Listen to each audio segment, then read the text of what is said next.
livro Iane é uma coletânea de 15 contos com diferentes temáticas, entre elas a atual juventude competitiva e altamente conectada.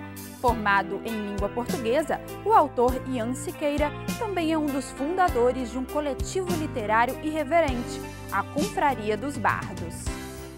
Olá, está no ar mais um programa Um Dedo de Prosa, o nosso espaço aqui na TV Alice para falar sobre literatura e conhecer as novidades do mercado literário capixaba. Hoje o programa Um Dedo de Prosa recebe o escritor Ian Siqueira, estreante na literatura. Ian, seja muito bem-vindo ao nosso programa. Obrigado. Ian, nós estamos aqui com seu livro, é o primeiro livro, né? Nós esperamos que seja o primeiro livro de uma longa caminhada na literatura. E o livro se chama Iane ou Iani, né? Fica Exatamente. A dúvida. Vamos começar então por aí. Por que essa possibilidade de dois nomes, duas entonações e dois significados também para a obra? Exatamente. Eu queria brincar um pouco com a questão da sexualidade e papéis sociais, tanto para o gênero masculino e feminino. Então pensei em criar uma personagem que com a terminação I pudesse representar tanto o Iane ou a Iani. Então até gera uma dúvida assim, na pronúncia dos nomes, as pessoas sempre vêm me perguntar, mas isso foi proposital mesmo. Eu queria questionar alguns papéis sociais, dentre eles o masculino e o feminino. Então assim, eu tenho o mesmo personagem nos 15 contos, mas cada conto ele aparece com um masculino ou feminino, ou sendo um heterossexual, um transexual, e por aí vai.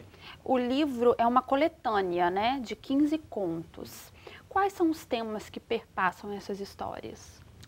Cada conto, assim, acho que conta temática é bem diferente, apesar de algumas coisas se repetirem. Tem uma seção que eu falo exatamente sobre relações amorosas, tem outra que eu falo sobre a loucura, tem outra que eu falo já sobre a prisão, tem outra que eu falo do mundo dos sonhos. Então, assim, são temas eu acho que os contos são bem diferentes entre si, apesar de ter algumas unidades em comum. Você juntou alguns em algumas unidades na organização do livro, não foi isso? Exatamente. O livro é dividido em 4 seções, W, X, Y e Z. Então, cada seção tem uma certa unidade em comum. Assim, eu acho que o leitor não é difícil de perceber que isso tem uma certa unidade. Eu até cito isso no prefácio, por exemplo, o W. São 3 páramos, 2 quedas, o nome da seção. Então, eu tenho 3 contos, 2 dos contos falam sobre um tema de queda, que são as 2 quedinhas do W. Então, eu brinco assim com o aspecto gráfico e tento abordar junto com os temas dos contos. E esses contos foram escritos especialmente para a obra ou já é uma produção antiga sua? Os contos, tem contos que eu escrevi com 17 anos, tem outros que eu escrevi com 18, 19. Então, assim, na verdade, quando saiu, que é fruto de um edital de cultura, quando saiu o resultado do edital, o que eu fiz foi juntar tudo que eu tinha escrito e ver, isso dá para publicar, isso eu não quero. Então, assim, eu fui cortando realmente. Então, são contos bem diferentes até por causa disso, são de épocas diferentes da minha vida. Acho que só 2 ou 3 contos, no máximo, eu escrevi esse ano. Então, a maioria dos contos são realmente mais antigos. E como foi esse processo de seleção? Porque tem vários escritores que eu converso aqui no programa e que alguns acham difícil fazer essa separação, né? Do que vai entrar no livro, o que não vai entrar, qual critério utilizar para isso. Quais critérios você usou para tomar essa decisão? Eu queria que os contos tivessem algum sentido em comum. Então, quando eu pensei nesse edital, quando eu pensei na publicação, tentei já pensar na organização do livro, que são as seções W, X, Y e Z. Então, assim, a primeira coisa foi cortar o que eu não achava que vou publicar, acho que nunca, os contos não estão bons, e os que estavam mais ou menos para cima, eu tentei retrabalhar, revisar, mas o principal motivo foi que eles tivessem um sentido em comum, que eu conseguisse brincar com essas letras no decorrer dos contos. No livro, na própria contracapa, né, diz que você utiliza alguns recursos linguísticos mais atuais, né? Você, inclusive, é formado em letras, professor também. Quais são esses recursos, Ian? Isso que você está citando é o prefácio, desculpa. Isso que você está citando é a orelha do livro, que é escrito pelo Marcos Tavares, que é o autor de Gemagem nos Escuros Armados, um amigo mesmo meu. Aí ele identificou no livro vários recursos que ele diz, né, que são bem atuais. Então já não foi uma coisa proposital. Eu acho que sim. Enquanto eu li alguns autores, eu fui aprendendo um pouco das técnicas. Então acho que eu tentei ler como escritor no período da minha faculdade e consegui aprender esses recursos. Então eu brinco com o aspecto gráfico das palavras, tem um recurso bem dadaísta, tem um recurso já como posso dizer, o fluxo de consciência, que é uma narrativa que um louco está escrevendo dentro de um manicômio, então a narrativa é toda desconexa em algumas passagens. Tem a autoficção também, que é um recurso bem atual, muito utilizado. Até o próprio Yanni tem meu nome, que é o Ian. Apesar de eu não usar com esse propósito, eu queria fazer uma ironia. Acho que quem procurar o Ian no Yanni, acho que é o que menos importa.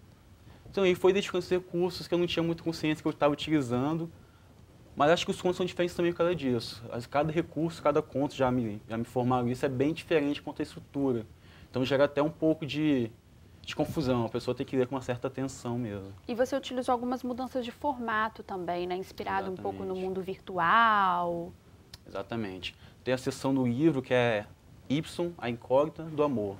Então eu falo, por exemplo, tem um transexual, que é um personagem do conto, que ele narra essa trajetória dele de transformação, né? Do sexo, do gênero, aliás, feminino para o masculino. E quando eu estava pesquisando, eu vi que vários transexuais contavam sua história em formato de blog.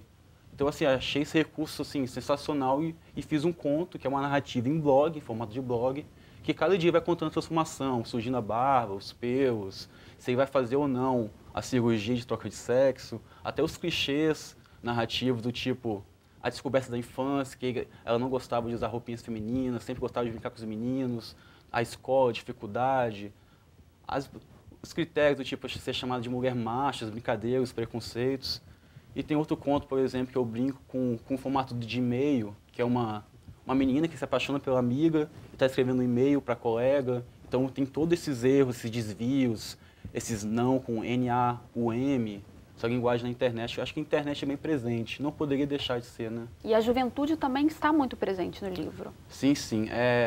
Em alguns contos, acho que isso fica muito mais evidente, como no conto Numa Manhã Qualquer, que são 4 jovens que vivem numa república e são bem distantes de si, então tratam um pouco essa solidão da metrópole.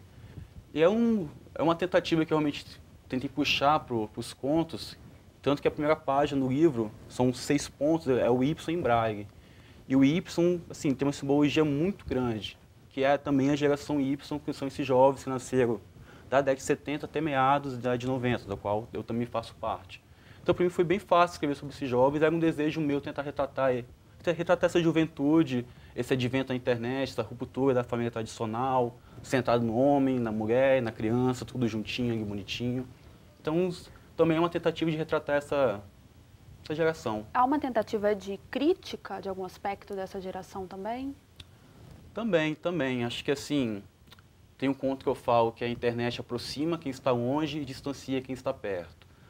É um clichê, mas que o clichê funciona muito bem, que é exatamente nesse conto que eu citei, numa manhã qualquer, e que os jovens moram juntos, mas não se conhecem, não trocam ideia, mas vão para os seus quartos, ligam o computador e ficam no Facebook trocando ideia com quem está longe. Então, assim, a internet é uma ferramenta muito boa, fundamental para divulgar qualquer coisa, conhecer qualquer coisa, mas também acaba distanciando. É uma nova forma de interação social, também mas acaba distanciando também as relações humanas. O Bauman falava muito isso, vários sociólogos, estudiosos. Ian, você falou de alguns dos temas que são mobilizados no livro, e alguns são temas até complexos, né? Temas difíceis de tratar. Como que foi? Você sentiu alguma dificuldade de tratar algum determinado tema? Teve alguns contos que eu tive que parar e ler muito. Eu tentei tratar da prisão, então eu tive que ir lá no Foucault, ler Vigiar e Punir. Eu tive essa preocupação realmente até com a verossimilhança, né? Eu não poderia, por exemplo, falar do transexual sem ler bastante, conhecer até um pouco da obra do João Nery, que ele trata, uma das figuras contra essa temática. Até cito ele e fala, não é o pênis que faz o homem, e essa citação abre um dos contos. Então, assim, eu tentei realmente buscar um pouco nesses estudos, até fora da literatura, né? Eu tive que estudar sociologia um pouco, até para tratar esses personagens, essa juventude, de uma forma mais concreta. E como é que está sendo a percepção aí dos leitores? Você já tem um retorno? Como é que está? As pessoas que leram, a primeira coisa foi um pouco de dificuldade, porque meus contos não são contos curtos. O livro tem 120 páginas, mas os contos são 4 ou 5. Geralmente, o que eu vejo é uma tendência, né, dos escritores atuais é escrever narrativas curtas, microcontos, Twitter, eu vou um pouco contra isso, então já quebra um pouquinho da expectativa. Mas as pessoas têm gostado, têm me dado um retorno, eles falam que os contos realmente são bem diferentes entre si e que eles têm que prestar atenção, têm que ler de novo, tem algumas chaves que você não prestar muita atenção, às vezes não faz sentido. Então, acho que a primeira coisa, o primeiro retorno que eu tive é, pô, eu tive que ler seu conto 2 vezes para tentar entender realmente. Mas acho que isso é bom, acho que isso é positivo. Acho que uma das ideias não era realmente fazer um livro muito...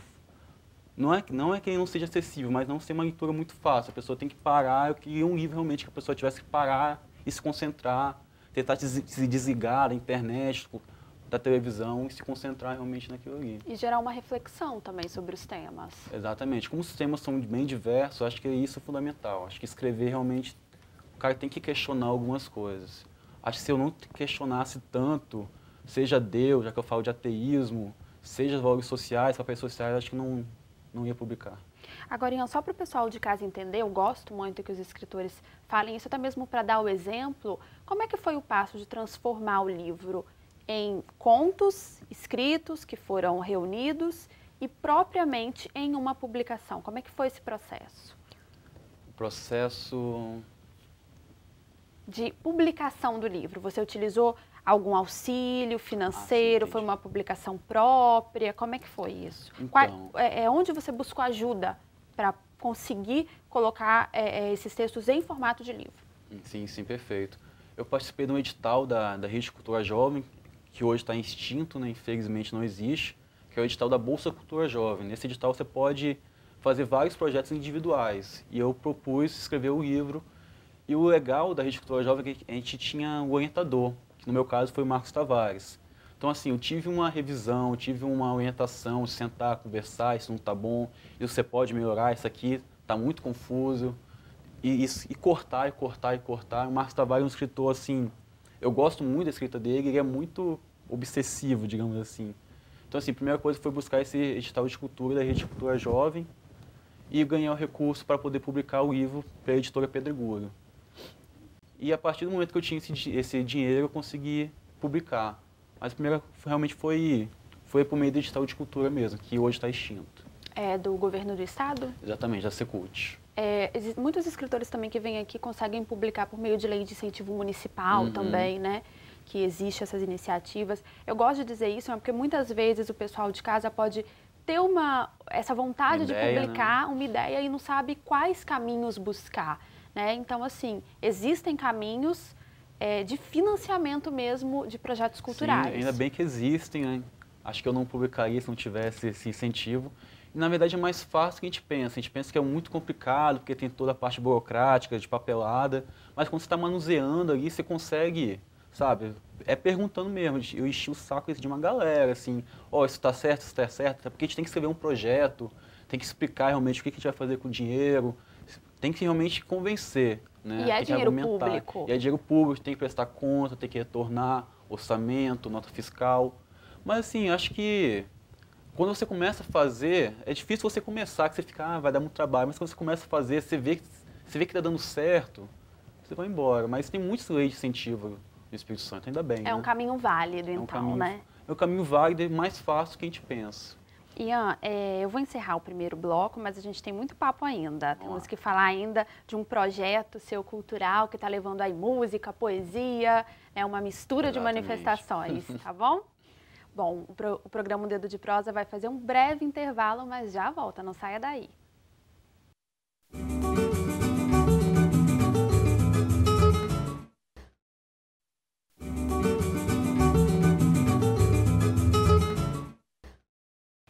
Estamos de volta com o segundo bloco do programa Um Dedo de Prosa, hoje conversando um pouco com o escritor Ian Siqueira. Ian, já falamos bastante do livro, né? Você já contou pra gente aí os detalhes, o processo de publicação. Eu queria conversar um pouquinho sobre um outro projeto, né, que você tem, que também tem a ver com literatura, que é o Coletivo Literário Confraria dos Bardos. Deixar para você explicar pra gente. Como é que funciona esse projeto? Então, é um projeto que existe, não tinha um nome ainda, desde 2011. Até aproveito o prefácio do livro para registrar um pouco nossa história. E a gente começou organizando encontros de escritores. Então a gente chamava os amigos por e-mail, era uma coisa meio desorganizada ainda, e a gente levava os textos de nossa autoria para ler e trocar uma ideia. Foi só em 2012 que a gente foi chamado para fazer nosso primeiro trabalho de declamação de poesia. Então a gente foi, pintou o rosto e fomos lá declamar poesia no Encontro Regional dos Estudantes de Letras, que foi lá na UFES em 2012. Então, de lá para cá, a gente começou a fazer esse trabalho de declamação de poesia. E desde 2013 para cá, a gente conseguiu unir um guitarrista, que é o Vinícius Gonçalves, o Daniel Romanelli, que toca violoncelo, uma menina que canta, Isabela, e uma dançarina, que é a Kelly Cristina. Então, a gente começa a fazer uma coisa um pouquinho mais organizada. Então, a gente trabalha por esses dois viés. Um seria os encontros de escritores, que a gente está fazendo muito mais falta de tempo, e o outro esse trabalho de declamação de poesia, que une a palavra poética, a dança e a música. E tem agradado por aí? A gente tem recebido bastante convites, assim, o que é muito bom. A gente tem até negado uns convites, porque a maioria, todo mundo, aliás, trabalha, estuda, e tem prova, e tem TCC, e tem não sei o quê, então a gente tem até rejeitado um pouco, mas o pessoal tem dado um retorno positivo pra gente, que é uma coisa diferente, a gente se maquia, faz na parte teatral, então assim, fica bem lúdico mesmo, uma coisa um tanto quanto diferente dos outros projetos que tem aqui. E nessas apresentações, vocês trabalham com textos próprios ou utilizam poesias mais conhecidas, de autores famosos? Então, nosso objetivo é assim, tornar a literatura mais lúdica, tornar o acesso mais fácil, chamar a atenção. Então, a gente não usa texto de nossa autoria. A gente leva o caso do Monte de Andrade, leva o Manuel Bandeira, também capixabas, o Marcos Tavares, Paulo Roberto Sodré, o Caio Guimarães, a gente já utilizou também. Então, assim, a gente não trabalha texto de autoria própria. A gente pega um poema e tenta musicalizar, botar a guitarra, a dança, ver como se encaixa melhor nisso. O único texto de autoria nosso é o Manifesto da Gaveta, que é um manifesto nosso do grupo que abre o nosso sarau. Tirando isso, o resto são diversos autores. Tchaikovsky, que eu declamo tomando uma cerveja, que é bem legal. O que é esse Manifesto da Gaveta? O Manifesto da Gaveta é um André Serrano que declama, então é ele que tem de cabeça, não sou eu. Mas é uma carta de intenções do grupo. Chama os escritores a tentar publicar o texto, tentar mostrar o texto, tentar tirar realmente esse texto da gaveta, por isso o Manifesto da Gaveta, e lançar para o mundo, seja na internet, por meio dos saraus, trocar ideia mesmo como a gente começou, porque a gente começou assim, a gente começou sentando na UFES e na Pedra Cebola e trocando figurinha. E a gente foi tentando crescer, né? Não crescemos, tentando crescer ainda. Estão no caminho. Estão no caminho. E esse grupo ele está aberto a outros participantes? Sim, sim, a gente está precisando até de outras pessoas, porque assim, fomos surgindo várias coisas, a gente não dá conta, que a gente, como eu disse, um trabalho, estuda, faz a parte do marketing na internet, quer escrever projetos culturais, a gente foi aprovado também no passado, fizemos um evento por meio de edital de cultura, da Rede Cultura Jovem também. Então assim, é muita função, a gente está realmente aberto a quem se interessar e vestir a camisa mesmo. Assim, porque teve gente que ia sair, mas viu que dava muito trabalho e acabava saindo. Mas quem quiser trocar uma ideia com a gente, estamos abertos. E os seus colegas de grupo também são necessariamente escritores? Então, quem eu sei que realmente trabalha um pouco com a palavra é o André e a Andressa, que fazem esse trabalho de declamação comigo. São os 3 declamadores. O resto não tenho certeza se de repente deixa um textinho guardado, não. Mas de repente está na gaveta. Está na gaveta, de repente está na gaveta, exatamente. Mas todo mundo gosta muito de ler, a maioria é estudante de letras, tirando os músicos que já vão na área de música mesmo. A maioria realmente é estudante de letras, então a gente troca muito ideias de livros, essas coisas. E nessa mistura de música e literatura, o que sobressai? Então a gente tem uma preocupação com a palavra. Acho que a música ali não deve prevalecer nunca sobre a palavra. A gente tenta fazer, por isso que a gente demora às vezes para até amadurecer uma proposta e jogar no sarau. A nossa apresentação hoje tem uns 30 minutos, 40 no máximo. Então a gente tenta sempre prevalecer que a palavra venha sobre a música e a música seja como um pano de fundo para intensificar a palavra.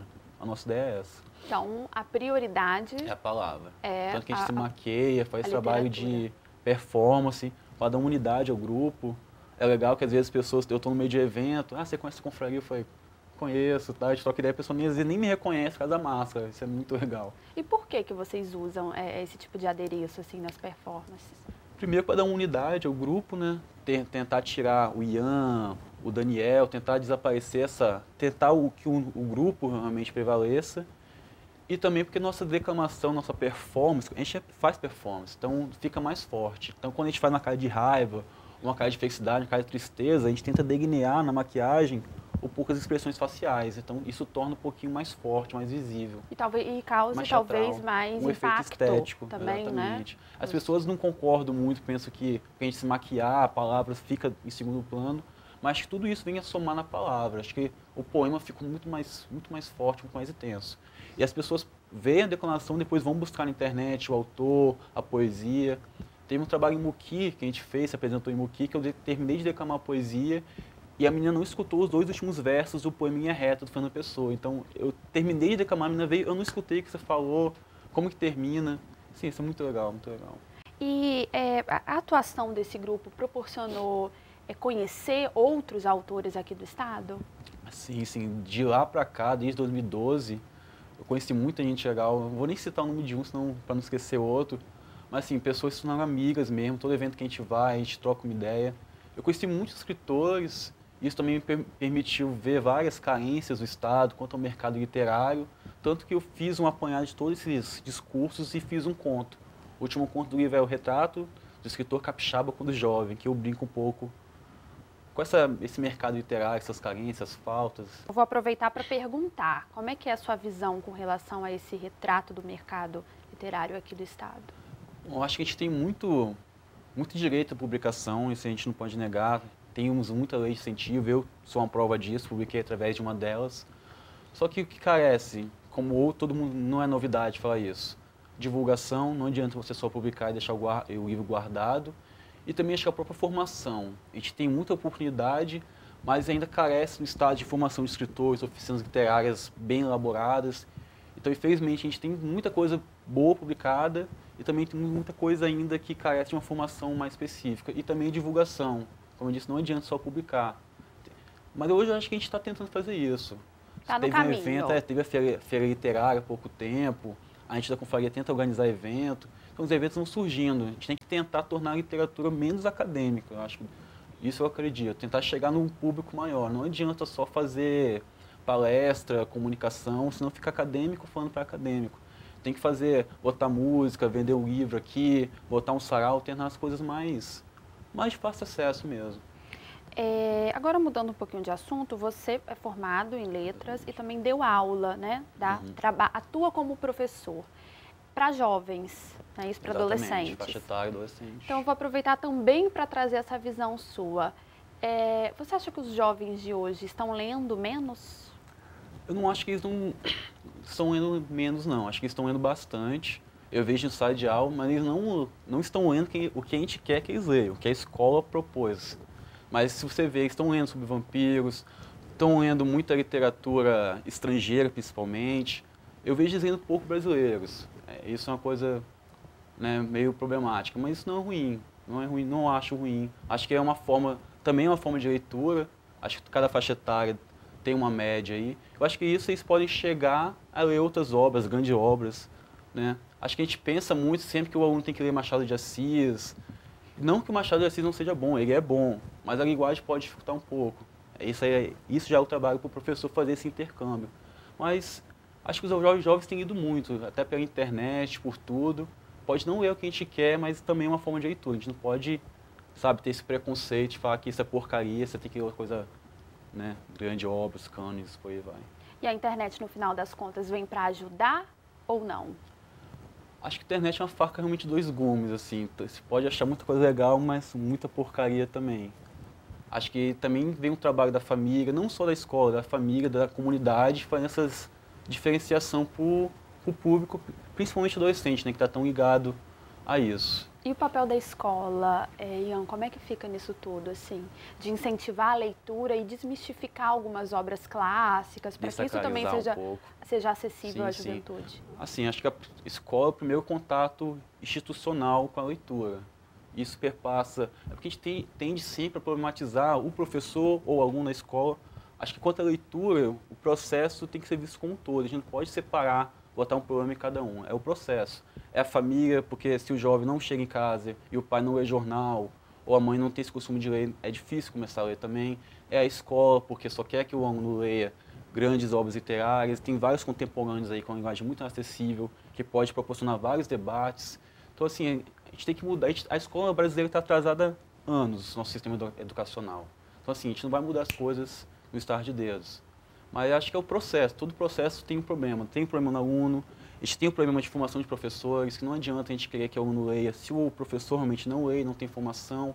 E é o papel do professor fazer esse intercâmbio com os alunos, pegar, sei lá, pegar Guimarães Rosa e tornar isso legal, tornar isso atrativo.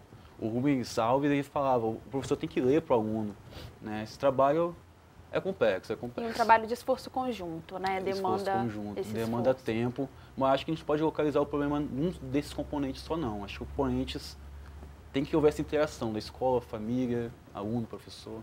Ian, nosso programa está chegando ao fim. E eu aproveito para perguntar, né? Porque você sabe que esse escritor é assim, lança um livro e já está todo mundo perguntando se tem novidade. Exatamente. Você está com algum projeto? Eu tenho algumas poesias dispersas e um romance que eu estou tentando terminar esse ano. Acho que vou demorar ainda um tempo para lançar, porque eu quero pesquisar muito mais. E os temas são meio diferentes também, como sempre. Eu gosto de misturar as coisas. E enquanto essas novidades não vêm, eu vou pedir para você deixar um contato para o pessoal de casa que quiser conhecer um pouco mais do seu trabalho, adquirir também a sua obra, conversar com você, pegar algumas dicas aí. Como é que o pessoal pode fazer? Então, o livro está sendo vendido pelo site da Editora Pedregulho, só você buscar na internet, editorapedregulho.com, se não me engano é isso. Meu contato no Facebook é Ian Siqueira, não é difícil de me achar. Ou me procurar por meio da Confraria dos Bardos, no Facebook, na internet tem um blog também. Acho que não sou difícil de encontrar, não. Tá fácil, então, tá, né? Tranquilo. Ian, quero agradecer a sua presença aqui no programa, deixar o programa O Dedo de Prosa de portas abertas para que você volte quando quiser e quando tiver novidade, traz pra gente, tá bom? Trago sim, obrigado. Bom, o programa Um Dedo de Prosa termina por aqui, mas você pode nos enviar sugestões. Nosso e-mail é tvales.es@gmail.com. Obrigada pela sua companhia e continue com a nossa programação aqui na TV Alice, o seu canal cidadão.